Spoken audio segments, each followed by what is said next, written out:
You know what delicious irony would look like if FeministFrequency were to get sued or to lose its 501c3 status for being sexist. But let's start with the definition of sexism from the US Equal Opportunities Commission. Sex discrimination involves treating someone, an applicant or employee, unfavorably because of that person's sex. Now let's take a look at Anita Sarkeesian, FeministFrequency's latest video. That's why we're going to make this a series not just about women, but one that is directed, written, produced, and filmed by women.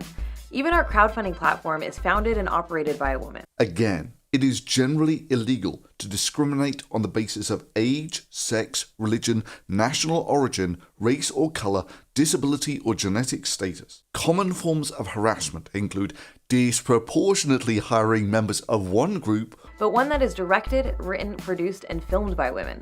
Even our crowdfunding platform is founded and operated by a woman. Creating a hostile work environment or applying different standards to cover groups. I mean, even if they take the feminist definition of discrimination. Furthermore, there have been charges made against me that I am racist and sexist to white men. I want to explain why this is false. I, an ethnic minority woman, cannot be racist or sexist towards white men because racism and sexism describe structures of privilege based on race and gender. And therefore women of colour and minority genders cannot be racist or sexist. Again, she is in the position of power and she is discriminating. Either way, it's brazen, open sexism in clear defiance of the sexual discrimination laws. I mean, if she were to boast about how her company hires only men, it would be difficult to think that people, even feminists, wouldn't see that as outrageously sexist. And if men and women are going to be treated equally, why shouldn't this be taken just as seriously? But one that is directed, written, produced, and filmed by women. Even our crowdfunding platform is founded and operated by a woman. And yeah, 501c3 charitable organizations are generally not allowed to discriminate based on sex. However, something tells me that they didn't quite go through a rigorous and open applications process here. Because we believe in hiring female talent, not just showcasing it. Really? That's what you're going to go with? You believe in hiring female talent? You know, it's got to be female. Because we believe in hiring female talent. Me? I would have gone with hiring the best person for the job. But then again, that's because I'm not sexist. Which is why I wouldn't have ended up with a failed feminist games blogger who also happens to have expertise in being a failed cartoon blogger as well, with an English degree as the talent for doing the historical research and writing the scripts. And Ada Lovelace's doctor said her feminine mind was too weak and fragile to handle advanced math. She ignored him and wrote the world's first computer program. I think my favorite script is Ada Lovelace, and that's partly because as I was researching her, you know, it's a controversial notion whether or not she created the first computer program, which is something that I discovered. I mean, really, doesn't this woman just exude being a well-read expert on the subject, who I'm sure is going to justify the $40,000 per video asking price? But of course, she didn't have a penis, so she was immediately eligible and eminently qualified for the position. And this is the woman who feminists chose to give, so far, another $160,000 to make 5 videos about ordinary women who are remarkable. So here's 5 extraordinary examples to prove it, because that totally makes sense. We believe that stories can help shift perceptions of what girls and women can do. And pray tell, what stories would you like to tell young girls to shift the perception about what women and girls can do? I know, the pirate chief who would behead people on the spot for not obeying her orders, or whose policy on women taken captive was observed to be. Usually pirates made the most beautiful captives their concubines or wives. I mean, this is not a woman endorsing women being rated as sexual objects at all. The ones deemed unattractive were released and the remaining were ransomed. The stories we tell about women too often reflect the limitations placed on them. rather than the world-changing things they've already achieved. Pirates that raped the female captives were put to death. But if a pirate had consensual sex with one of the captives, the pirate was beheaded, and the woman, in an act of feminist solidarity, had cannonballs attached to her legs and was thrown over the side of the boat.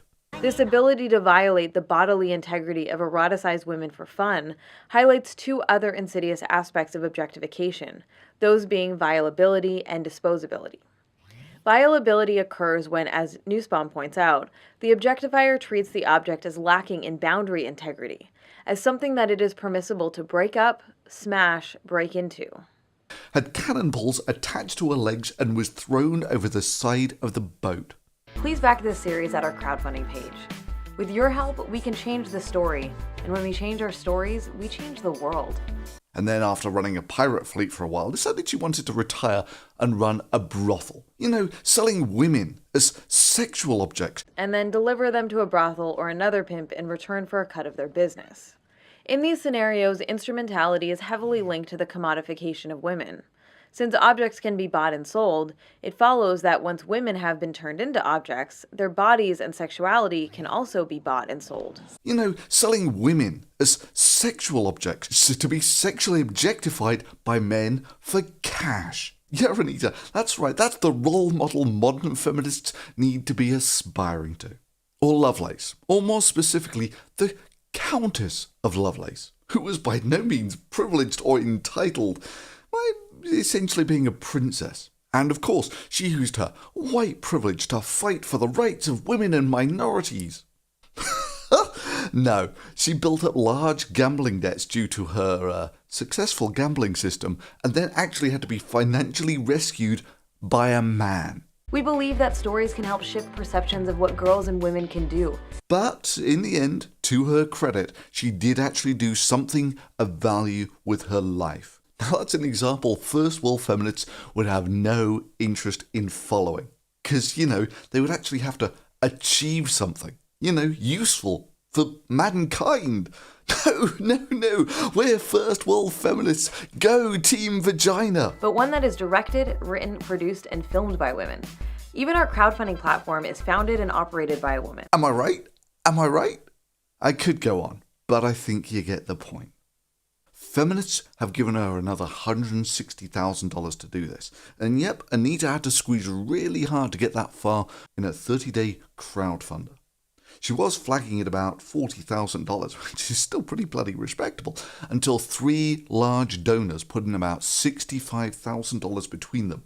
And in the meantime, if you want to know how desperate Anita was getting, she released as many videos in the last month to try and pump this up as she released in the first 2 years of the original Video Games vs. Women series, which had almost no effect whatsoever on her fundraising. But you know, if feminists want to publicly burn their money like this, in public support of an act of shameless sexism, that's fine. I applaud your stupidity.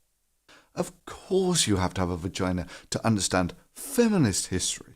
In the meantime, a project started by Theamazingatheist and backed by at least Sargon of Akkad, myself, and I think Total Biscuit that I'm aware of, raised over $100,000 for women with real issues who are victims of sexism, not those who practice it.